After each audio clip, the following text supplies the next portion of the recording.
Hello, today I'm in Toyota Tundra.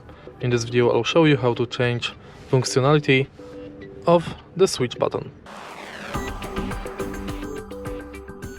In the beginning, let's take a look at the speedometer display and go to settings. Enter meter settings and go to switch settings. Now, display screen to be registered and hold this button. Select the display, hold the button, select yes, and it's done. Every time you press this button, you'll go to your selected display. If you find this video helpful, please leave like, comment and subscribe.